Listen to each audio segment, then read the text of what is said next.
Welcome, Top News Today. Please subscribe and support this channel. Much is being made of the power of Meghan Markle to change the royal family as she prepares to become Prince Harry's wife. But the institution tends to grind down free spirits.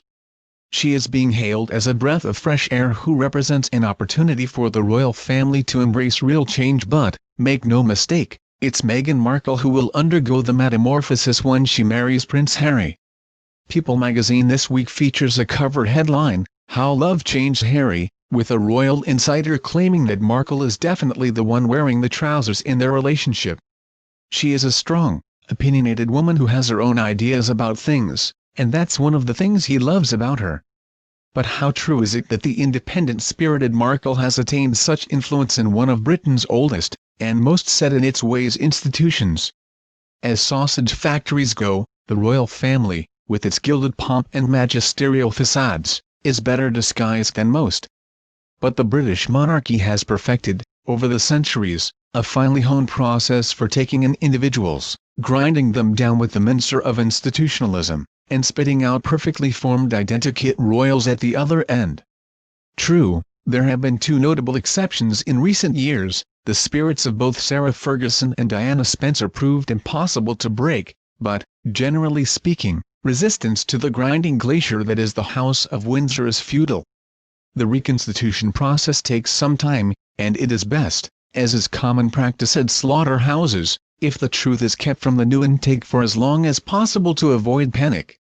Therefore much encouragement is, on a surface level, being given to Meghan Markle, the latest intake, to do things her way.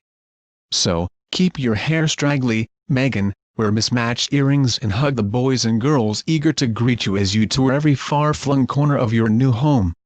In the run-up to the May 19th wedding, the British newspapers are positively bursting with carefully briefed stories about how Meghan is changing not just Harry but the royal family itself. She is paying for her own wedding dress, she is having a sponge cake rather than a fruitcake at the ceremony, she will make a speech, she is forcing the royals to rethink their historic racial prejudice. But the truth is, this is all just very pretty, carefully arranged garnish. The royal meat factory will ultimately reprocess and repackage Meghan Markle just as effectively as it has done Kate Middleton. Remember the confident, middle-class woman who we were told was going to reform the royals? The girl who rode in dragon boats, refused to be bossed around by her father-in-law and famously wore a negligee in a fashion show? Who did her own shopping, declined to get a nanny, and insisted on installing air conditioning in Kensington Palace. Well, Kate Middleton has turned out to be about as revolutionary as Charles II. Diana was pitched as the girl next door, but of course she wasn't. She was from one of the most aristocratic families in the land. But Kate really was the real deal, on that front. She is from very humble origins, says Prince Harry's biographer Penny Jr., but we think of her now as very royal. Indeed. To see Kate, 7 years after her wedding, side by side with Meghan Markle is to realize how completely she has been absorbed by the Windsors. With her sensible court shoes, high street tarpons, public frugality, and obsession with normality, the only Windsor more Windsorian than Kate is Her Majesty herself. Kate is also a glimpse of Meghan's likely future. Fitting in, rather than sticking out and hoping the royals will change shape to accommodate you, is the order of the day. This is not to suggest that his relationship with Meghan Markle has not had a profound effect on Prince Harry. It has. He has grown and matured in the space of 2 years from a frankly rather idiotic if charming young man into an assured diplomat. But hopes that, for example, Meghan's biracial heritage will lead to a root and branch change in racially prejudiced attitudes in the bosom of the establishment should be taken with a pinch of salt. Just look at Princess Michael of Kent, arriving for her first meeting with Meghan Markle wearing a crude, racially stereotyped blackamoor brooch. Her defense was, essentially, that she was incredibly stupid, that she didn't think there was anything wrong with it.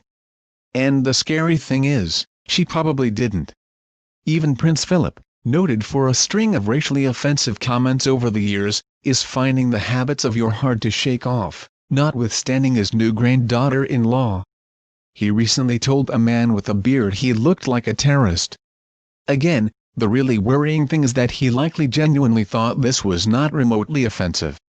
So while Meghan truly is, to use the well-worn phrase, a breath of fresh air for the royal family, claims that she is transforming the organization from the inside out should be taken with a pinch of salt.